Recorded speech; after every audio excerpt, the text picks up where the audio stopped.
First, do no harm.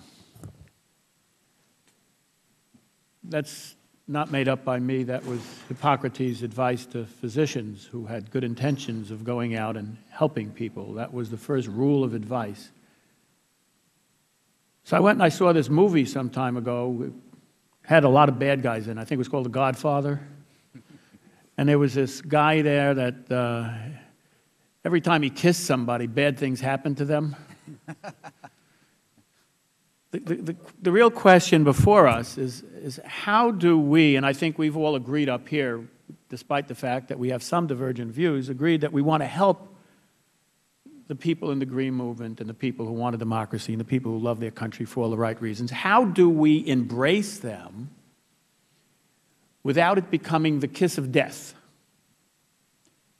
How does that happen?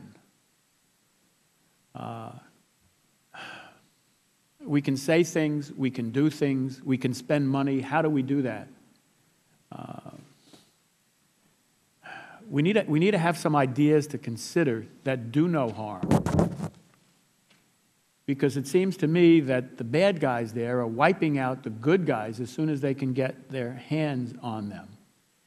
And my good friend from California spoke to the issue of the democracy movement in Poland, and I would remind us that it was not the overt action of an American president, the leader of the free world who had F-16s at his disposal, the world's greatest superpower, nuclear weapons, that really triggered this. But it was a quiet man of peace who represented millions and had no military division whatsoever, whose plane landed from Rome and got out and uttered the historic and biblical words, "Be not afraid." And it was that very inspirational statement from the Pope at the time to a very Catholic nation that inspired them to take the actions that they needed, knowing that they had world opinion and, more importantly, right on their side. It would have been a very different message if the chief rabbi of Jerusalem delivered it or the imam of all imams, but it was somebody with whom they could relate. Should there not be a different messenger, possibly, of this message? Is there an Uber imam that could come from somewhere and land in Tehran and tell people not to be afraid? Or there are things that we can, and there were some suggestions here by the panel, specific action that we can take without putting the sign of death on the very people that we want to help. That's my question. Dr. Kalaji?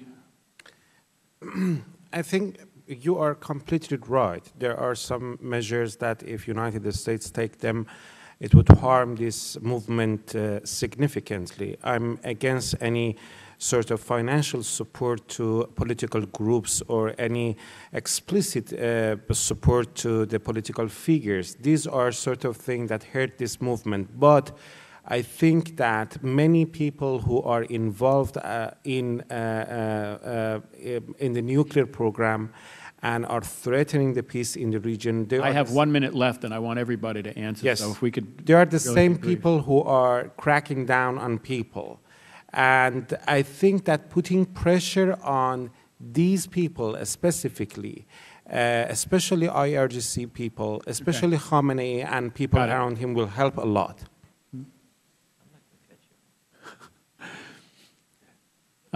Ms. Abdo? Thank you.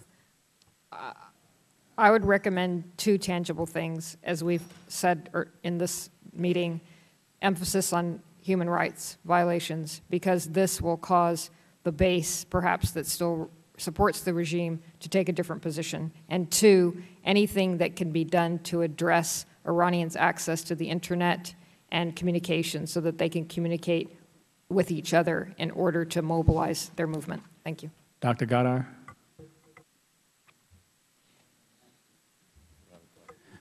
In addition to what has been said, I think the corruption and the nepotism in the regime should be highlighted.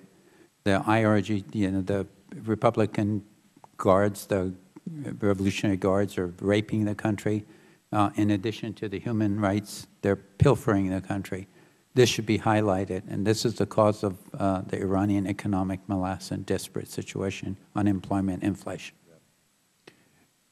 My time is up, but if I could be indulged, because I don't want to cut off the Unanimous witness consent recommended for by the distinguished minority member. I would move for unanimous You're the boss. consent. You're the boss. Whatever you say goes. It doesn't mean I'm not going to cut you off, Dan. I move, Mr. Chair, I move to give the chairman 2 additional minutes. Just- Ask for just- unanimous consent. Just 30 seconds, if you will, Dr. Carpenter. Thank you.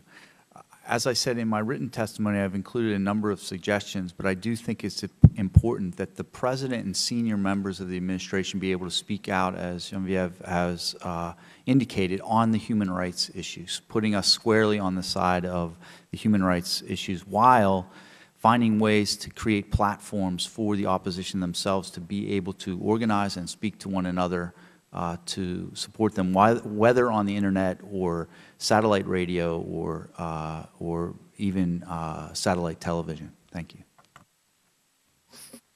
Thank you very much, and thank the committee for your indulgence.